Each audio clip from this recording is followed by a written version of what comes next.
자, 오늘 첫 번째 코너 월요일입니다. 정치 속풀이 시간인데요. 두 분 소개해드리겠습니다. 독설도 품위 있게 날리는 링 위의 매너남 윤희석 전 국민의힘 선임 대변인 나오셨고요. 그리고 합리적 중도 보수를 지향하는 순창설 씨의 대표 브레인 설주환 변호사 두 분 나오셨습니다. 안녕하십니까? 네, 안녕하십니까. 저 가끔 나오지만 이거 누가 만드는 겁니까? 이거 제목은? 모르겠어요. 작가님들이 써주시는 것 같은데. 아니, 참 잘 만드는 것 같아서. 예, 참 두 분을 제가 잘 알지만 정말 어울리는. 독서를 어떻게 품격 있게 날리나 계속 고민하고 있어요. 알겠습니다. 자, 월요일 첫 번째 주제를 뭘로 정할까 고민을 해봤는데 최근에 지난주에 가장 시끄러웠던 주제 하나를 꼽았어요. 개딸 파워입니다. 민주당이 특검법 개정안 수정 합의를 파기했죠. 자, 이를 두고 이게 파기의 원인이 개딸의 영향력이다. 그렇게 민주당에서는 개딸 영향력이 큰가요? 생각보다, 그러니까 여러분들이 생각하시는 예전에 무슨 노사모, 노무현 대통령을 지지했던 노사모라든지, 뭐 예를 들어서 문재인 대통령을 지지했던 어떤 정치 팬덤들, 이것과는 좀 성격이 많이 달라요. 그때는 단순히 어떤 뭐 노무현이라는 정치인, 문재인이라는 정치인, 뭐 어떤 이분들이 인간적으로 조금 뭐 좋아하면서 팬덤, 어떤 팬심으로서의 마음이었거든요. 어떤 정치적인 어떤 결정이 있더라도 거기에 대해서 뭐 본인의 마음이 들지는 않더라도 아, 대통령이 그러니까, 아니면 노무현 대통령이 이렇게 했으니까, 그냥 문재인 대통령이 이렇게 했으니까 어느 정도 양해를 하는 마음이 있었단 말이에요. 네. 근데 그게 조직적이진 않았어요. 단순 개인 팬심이 더 우선했던 어떤 팬덤이었다고 한다면 지금의 개딸은 여러분들이 이제까지 봐왔던 것과는 좀 다릅니다. 이건 민주당 내에 있어 보면 알아요. 아, 그래요? 네, 그리고 특히나 집회나 이런 거 있었을 때 아주 개별 단체들이 많습니다. 거기에 그냥 뭐 자봉단체라고 하는데, 예를 들어서 뭐 이재명 대통령을 굉장히 적극적으로 지지하는 여러 가지 봉사단체들이 있어요. 그분들이 조직적으로 지금 계속 되고 있는 거예요. 조직적인 어떤 개딸들이라고 하는 어떤 조직적인 모임과 조직적인 조직체가 있음으로써 그 사람들이 어떤 개별적인 국회의원들 이런 분들하고 딱 접촉을 하거든요. 아, 거기도 그러면 그렇게 단체가 많으면 컨트롤 타워라는 건 있을 거 아니에요? 컨트롤 타워라고 할 것까지는 없어요. 본인들이 다 컨트롤을 한다고 생각하니까. 아, 그래요? 네. 그리고 어떤 본인들이 직접적으로 국회의원과 소통을 한다고 생각합니다. 그렇기 때문에 이런, 예를 들어서 어떤 지난주와 같이 김병기 원내대표의 결정이 합의가 있었을 때도 이거 이상한데? 왜 특검법을 이렇게 양보를 하는 거야? 이렇게 생각을 하거든요. 그러면 그날부터 조직적으로 그 어떤 번호를 다 아니까 계속 어떤 항의 문자를 보낸다든지 정치적 압력을 넣는다든지 그렇거든요.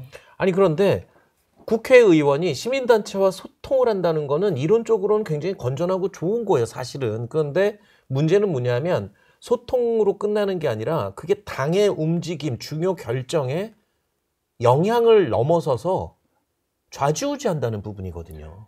이게 결론은 공천권하고 관련이 있다고 볼 수밖에 없어요. 우리가 한 20몇 년 전에 낙선 운동을 시민단체에서 처음 생각했던 뭐 노래도 있잖아요. 바꿔! 이 노래 부르면서 2000년 총선으로 기억을 하는데 그때부터 바깥에 제3지대에 계신 뭐 시민단체라든지 일반 유권자 집단들이 정당의 공천 과정 또는 공직선거 과정에 직접 영향을 끼치는 현상이 벌어졌어요. 근데 거기서 효능감을 느낀 거죠. 일부 낙천도 되고, 예를 들어 뭐 2008년 총선 같은데 뭐 저희 당 내부에서 공천을 좌지우지했던 사무총장은 저요. 그 사람들이 가서 강기갑 의원이 된단 말이에요. 그럼 누군지 아실 거예요. 그러면 이게 도대체 뭐냐? 약간의 표 차이로 당락이 결정되는 곳이 많잖아요. 특히나 국회의원 선거구는. 그러면 의식을 하죠. 이게 이제 공천 과정까지 들어가는 거예요. 각 당에.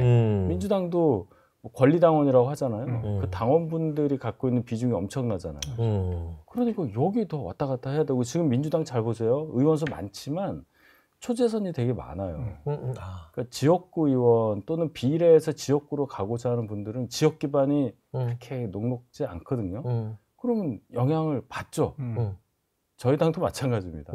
그런 상황인데, 그래도 저희 당에 계신 그 좀 강한 의견을 갖고 계신 분들은 조직화되는 것까지야 비슷해도 전략적으로 막 움직이고 이렇진 않아요.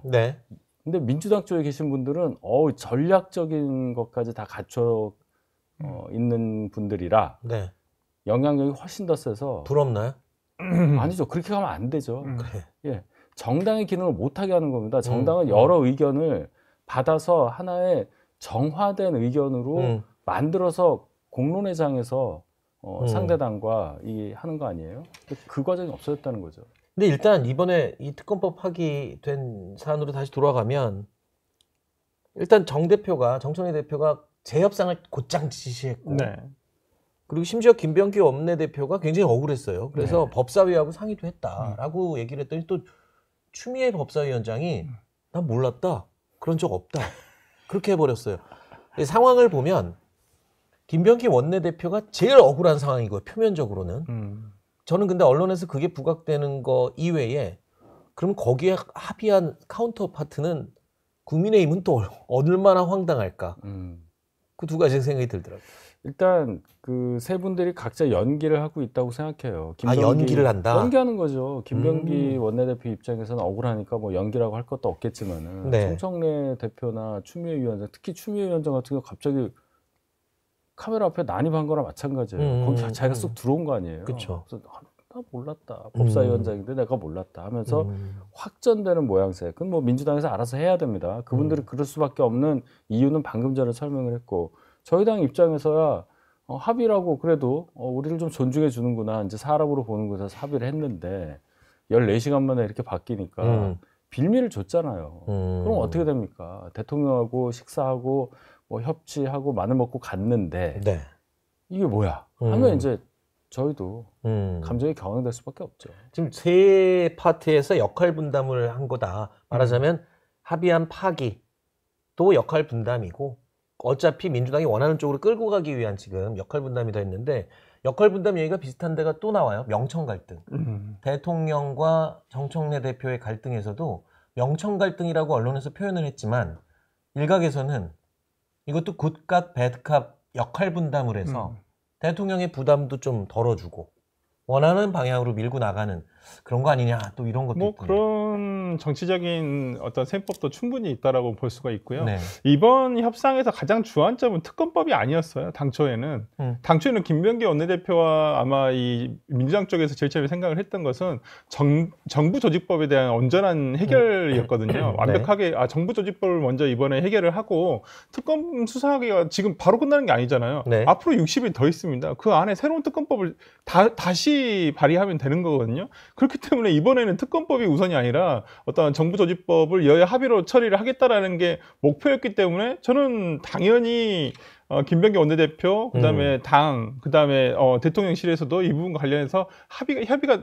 사전에 됐을 거라고 생각을 해요. 네네. 김병기 원내대표는 당초에 원래 그러니까 한마디로 우리가 야구로 치면 네. 더가웃에 낸 사인대로 공을 던졌을 뿐이에요. 근데 이걸 던졌더니 그래서 스트라이크 잡았어. 잘했어. 이러고 나왔는데 나중에 와보니까 야 누가 언제 그 사인 보냈다고 하는 거야. 우리 그런 사인 보낸 적 없어. 더가웃에서 부인하고. 네. 던진 투수만 억울하게 된 거예요. 네네. 지금 그렇다 보니까 저는 뭐 이런 어떤 뭐 이걸 나중에 뭐 판단을 했을 때는 자기 지지층에게는 국값 배드값이다 이렇게 뭐 할 수도 있겠지만은 어쨌든 간에 정치가 물론 자기 정치적 이익을 위해서 하는 것도 맞겠지만은 국민을 위해서 하는 게 더 우선 아니겠습니까? 네. 그런 면에서라면 이 지금 보여주고 있는 어떤 갈등이 단순히 어떤 뭐 자신들의 정치적 이익만을 위해서라고 볼 수밖에 없다라는 상황이고 그것이 곧 어찌 보면 그 야구장에서 같이 응원을 하고 있는 여러 팬들이 있을 거 아니에요. 야구 자체를 좋아하는 팬들이 있을 것이고 그냥 어떤 예를 들어서 그 구단을 어떤 팀을 그냥 적극적으로 응원하는 그 정도가 있는데 너무 이 팬덤에 휩쓸린다는 게 문제가 되는 것이죠. 그렇기 때문에 지금 뭐 이번에 저는 벌어진 사태를 보고 뭐 김병기 원내대표 당연히 억울합니다. 네. 당초에 제가 알기로는 이 특검법이 우선이 아니었던 것으로 알고 있는데 그렇죠. 정부조직법 처리를 하러 들어갔는데 나중에 이걸 부가적으로 그래 어찌 보면 국민의힘이 기망당했다고 볼 수도 있어요. 특검을 지금 처리 안 해도 되거든요. 나중에 새로 발의해도 되는 부분인데 그냥 들어주는 걸로 하고 갔던 부분인데 나중에 나와서 오히려 특검법이 훨씬 더 부각이 돼버리니까 그런 거 보면 국민의힘 측이 매번 이런 일 겪을 때마다 좀 나이브한 느낌도 들어요. 나이브하다. 네. 어떤 면에서요? 아니 뭐 방금 그랬잖아요. 결국에는 국민의힘만 지금 끌려가는 분위기인 것 같다. 그거는 네. 뭐 그렇게 보실 수도 있지만 기본적으로 네. 선거에서 져서 의석수 적은 그 후과를 그냥 보는 거예요. 뭐 어떻게 막겠어요? 우리가 나이브하지 않으면 어떡할 겁니까? 어떡할 거예요, 이거를? 뭐 회담하는데 뭘 어떻게 뭐 호통을 쳐요? 그것도 하루 이틀이지. 그렇잖아요. 민주당 지난번 원내 수석했던 박성준 원내 수석 부대표는 저희 당 권성동 원내대표한테도 막 호통쳐서 국회의장한테 혼났잖아요. 그 정도로 완전히 기울어져 있단 말이에요. 그런 상황에서 107석인데 그래도 107석이 많지 않아 하지만 그 120이 안 되는 거는요. 네. 한 석이든 뭐 119석이든 똑같고요. 그 필리버스터 하는 과정, 네. 국회 선진화법 네. 관련해서 패스트트랙 못 막는 거. 그다음에 과반을 한 당이 점유하고 있는 상태에서는 149가 의미가 없어요. 그런 거 아닙니까? 네. 일단은 뭐 이 특검법 개정안 파기된 거 관련해서 좀 갈등이 보였지만 총리 공간에서 두 사람 정청래 대표하고 김병기 원내대표 악수했어요. 요즘 이렇게 악수시키는 모습이 계속 연출이 돼요. 학교에서 담임 선생님이 친구들 이렇게 하듯이. 근데 이게 투톱 갈등이니 뭐니 해갖고 표면적으로는 봉합 수순이 갈지만 아까 처음 얘기로 돌아가서 결국에는 개딸들의 입김에서 벗어나기 전에는 앞으로도 계속 이런 게 반복되지 말란 법이 없어요. 그럴 겁니다. 그래서 이제 이렇게까지 말씀드리면 어떻게 생각하실지 모르지만 민주당은 이제 이 문제가 드러나기 시작한 거예요. 지난주에 갑자기 김어준 씨 관련 기사가 좀 많이 나왔죠. 이거 문제가 네. 있다. 똑같은 얘기 아닙니까? 저희 당은 이거 많이 얘기를 했어요. 지금까지 뭐 전환길 얘기도 하고 뭐 정광훈 얘기도 하고 이러면서 뭐 윤어게인하고 어떻게 뭐 하느냐. 극우 유튜버들은 어떻게 하냐 이 얘기 한 지가 좀 됐죠. 민주당이 이제 시작한 말이에요. 근데 문제는 민주당이 절대 과반 의석을 갖고 있는 데다가 대통령도 갖고 있잖아요. 네. 그러니까 국정 운영의 가장 중요한 축인데 이 당의 이 세력의 뒤에 그러한 뭐라고 할까 공식화되지 않은 권력이 뒤에 있다는 생각을 가지는 순간 네.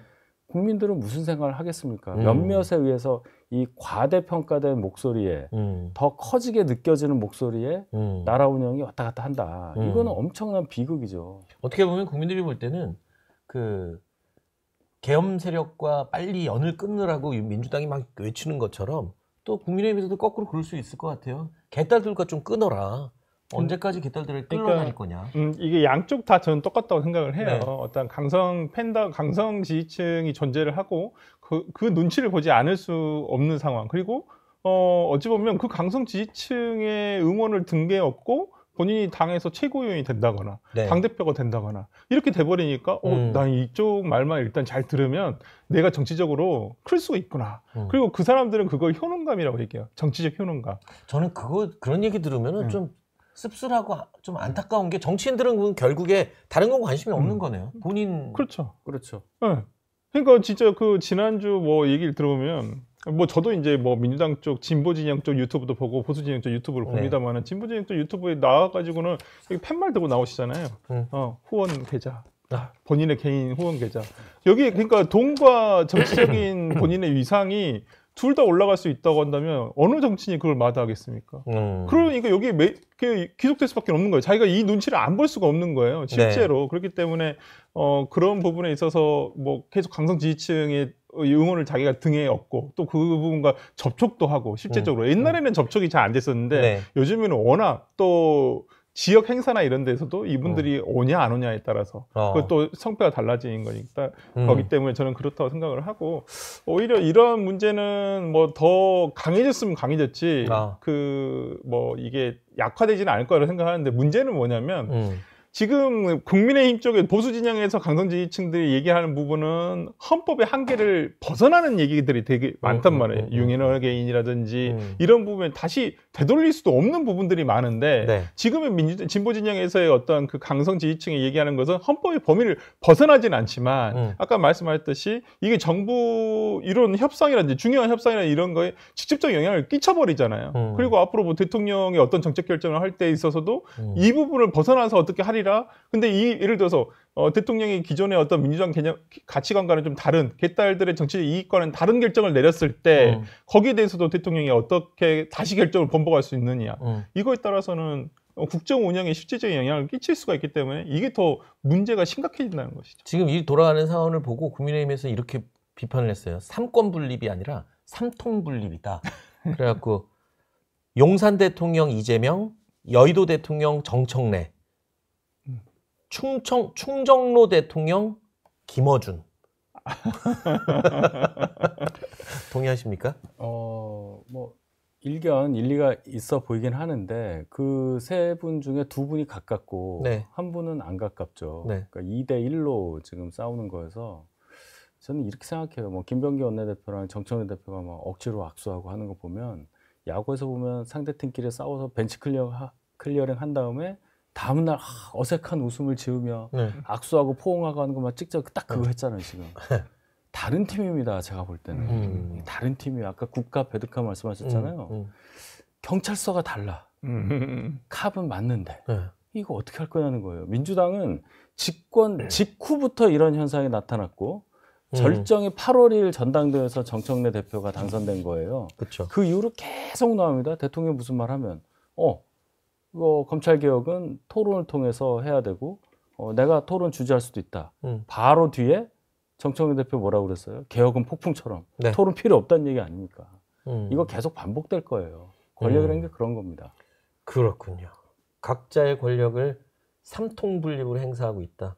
이 말에 동의하십니까? 네, 뭐 저는 그런 부분이 현실적으로 지금 벌어지고 있는 상황이기 때문에 좀 걱정되긴 하는데 네. 여기서 두 권력 중에서 한 권력은 인기가 없다라는 게 가장 큰 장점이죠. 충정로 대통령? 그렇죠.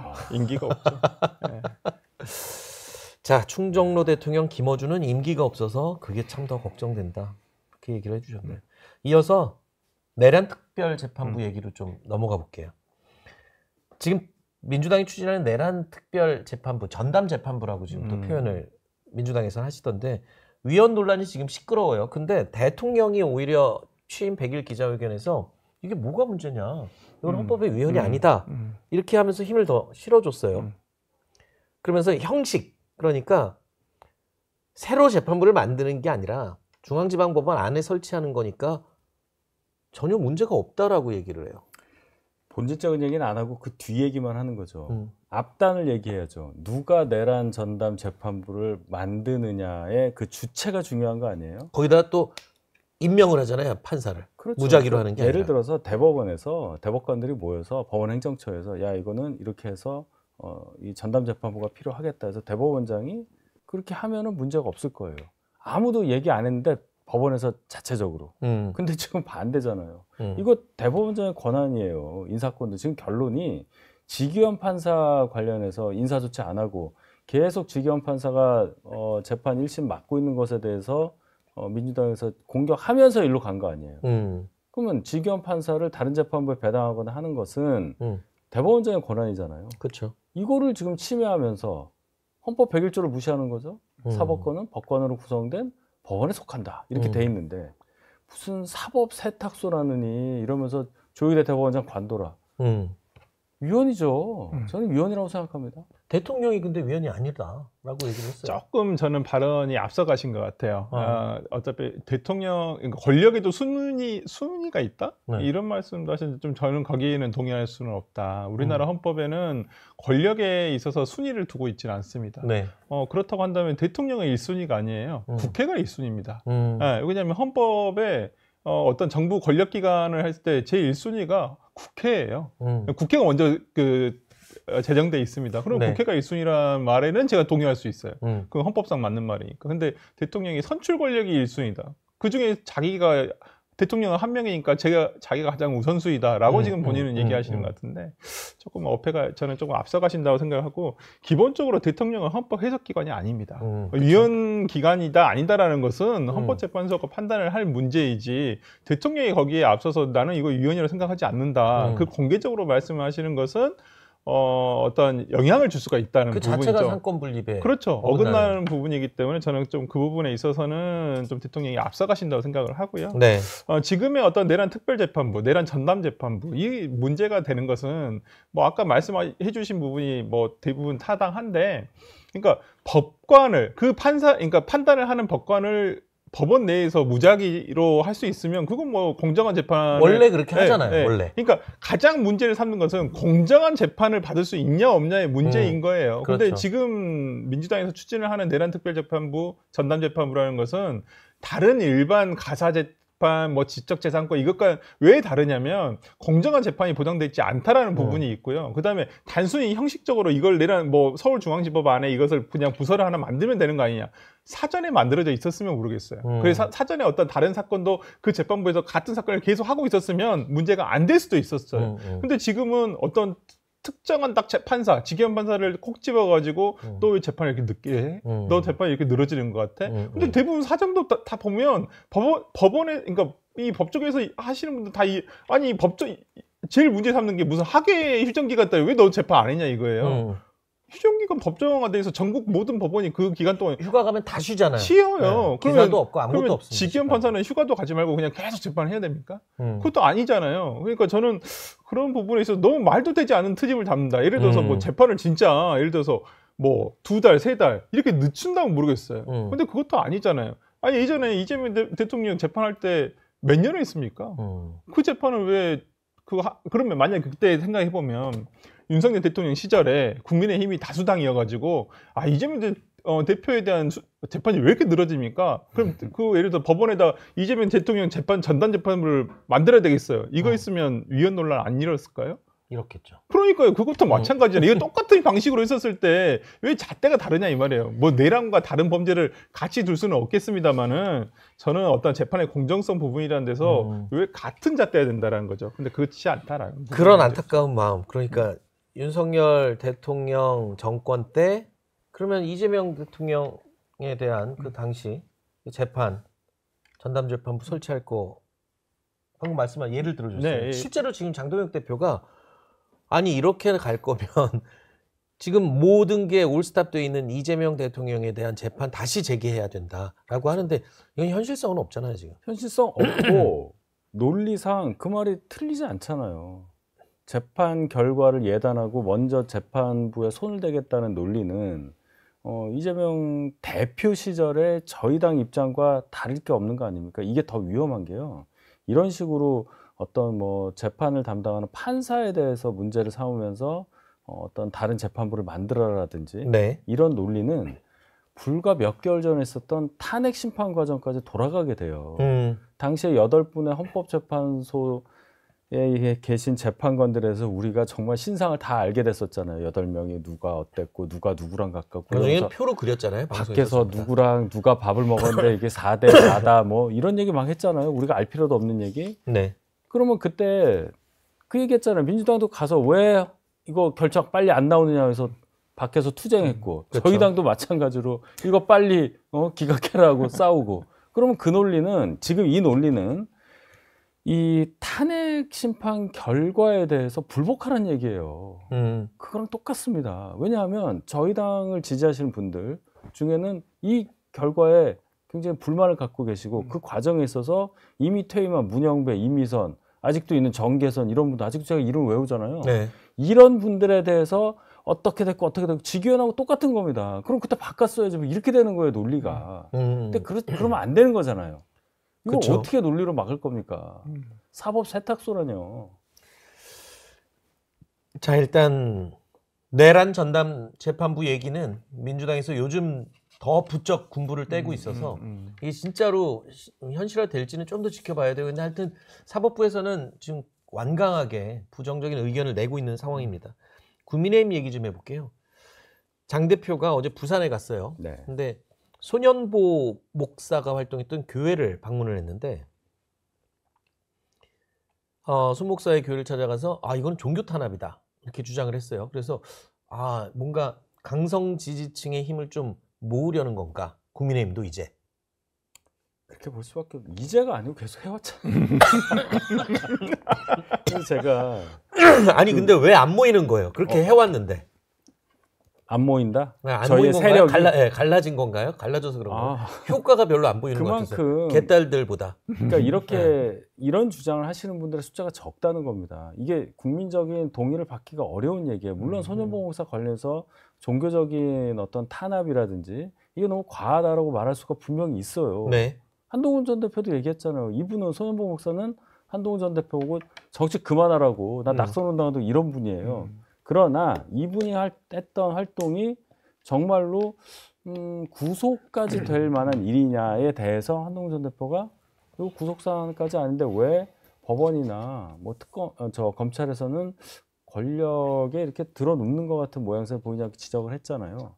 그런데 아예 여기까지 찾아갔다. 네. 그러면 얘기가 좀 다르죠. 당 대표가 그리고 뭐 국회의원 몇 명 또 가셨잖아요. 아까 말씀드린 향후의 어떤 정치적인 이익들 공천이 될 수도 있고 어떤 공천된 다음에 공직선거 과정에 있어서도 영향을 미칠 수 있다는 생각 때문에라도 이분들이 여기 갔다고 해석할 수밖에 없는 거예요.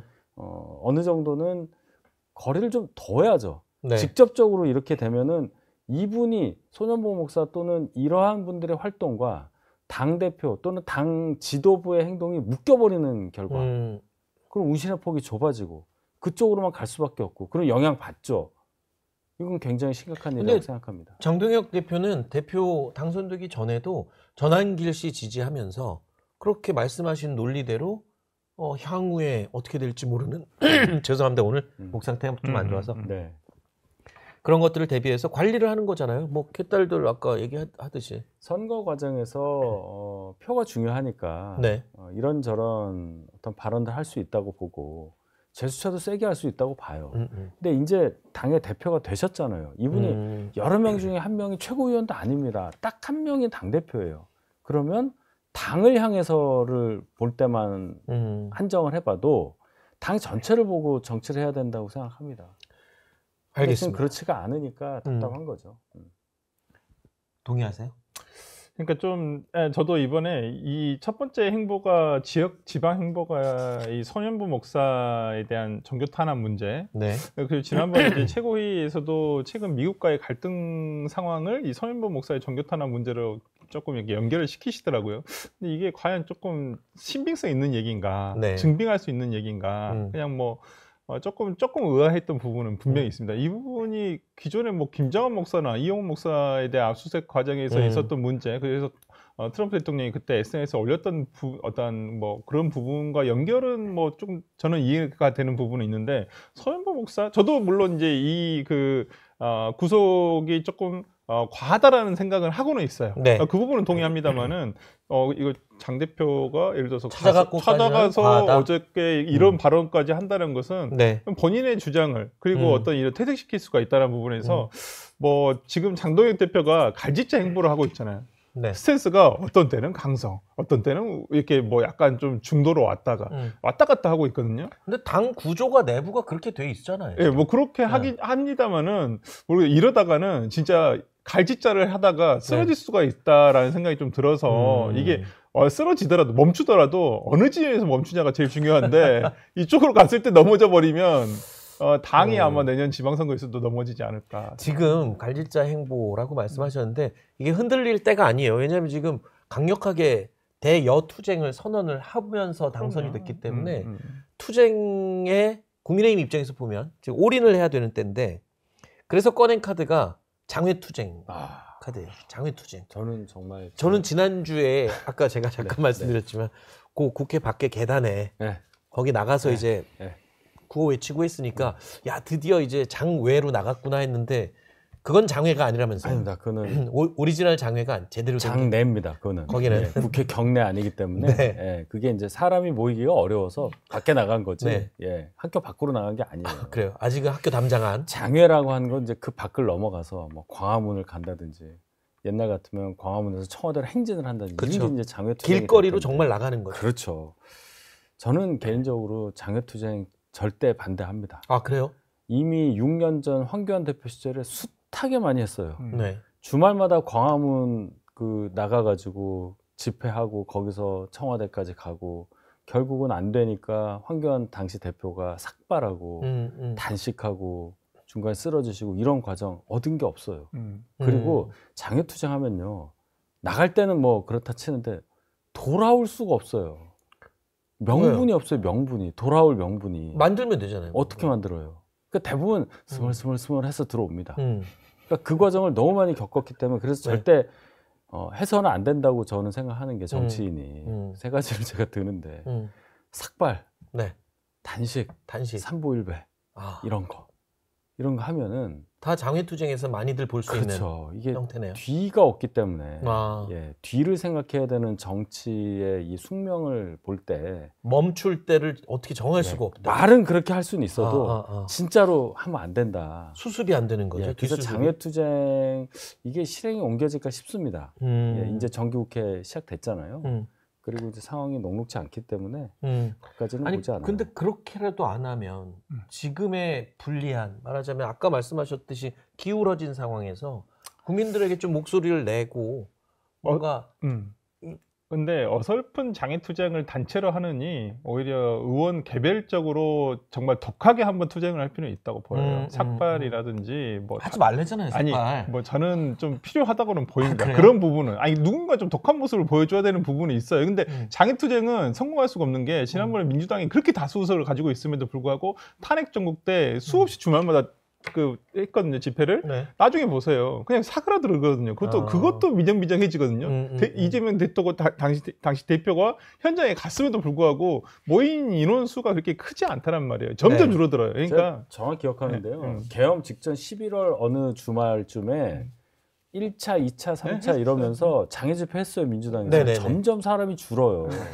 그래서 저희가 막 공격했던 적이 있어요. 그래서 참 계엄을 왜 하셨는지 모르지만 민주당이 그때 엄청 코너에 몰렸었다. 맞아요. 장외는 함부로 하면 안 되는 거군요. 아까 삭발, 단식 전부 다. 민심이 정말 같이 움직여서, 그러니까 시민이 먼저 나가서 집회를 하고 거기에 정치권이 뒤늦게 가서 이렇게 얻는 형식으로 가야지 그게 성공을 하지. 뭐 그렇지 않은 경우는. 제가 시간은 또 넘었는데 요 얘기는 하나 꼭 여쭤볼게요. 조국혁신당 얘기인데.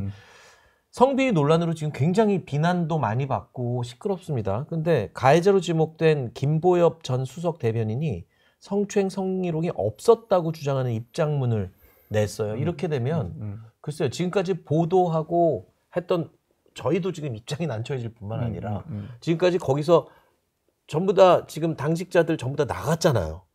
그거 내려놓고 막 이런 식으로 됐는데 진실 게임으로 가는 건가요? 이거 뭐 어떻게 되는 거예요? 이렇게 되면요. 조국혁신당이라는 당 전체에 대해서는 좋을 게 하나도 없고요. 그러니까요. 네, 이게 누가 관심은 있겠죠. 이게 진짜인가 아닌가? 그렇지만 남는 게 뭡니까? 진짜가 아니라는 걸 어떻게 증명을 해요? 이건 이제 수사의 영역이 될 텐데. 그렇죠.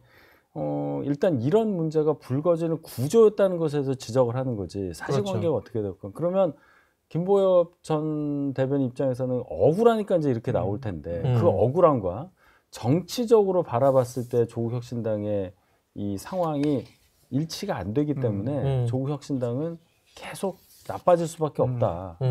보도도 어느 선을 지켰잖아요. 다 그럼요. 보면. 저희는 그건 엄격한 내용에 지켰기 때문에 조국혁신당 내부의 상황만 전달했다고 저는 보기 때문에 뭐 그렇게 난처했을 필요는 없다. 아니요. 저도 당황했어요. 당황은 하죠. 그러니까 참 성범죄, 저는 성비위라고 생각하지 않거든요. 전 개인적으로 성범죄라고 생각을 하지 뭐 성비위는 너무 약한 말이고요. 그러니까 성범죄의 늪에서 빠져나오려고 안간힘을 쓰고 있는 조국 대표에게 다시 그 발을 정말 끄집고 들어가는 성범죄의 늪으로 빠뜨리는 김보엽 전 대변인의 글이었다. 제가 그렇게 봅니다. 알겠습니다. 자, 시간이 조금 넘쳤는데요. 정치 속풀이 윤희석 전 국민의힘 선임 대변인 그리고 설주환 변호사 두 분과 함께했습니다. 오늘 나와주셔서 고맙습니다. 저희 영상 많이 시청해 주시고요. 좋아요, 구독, 댓글, 알림 설정 꼭 부탁드리겠습니다.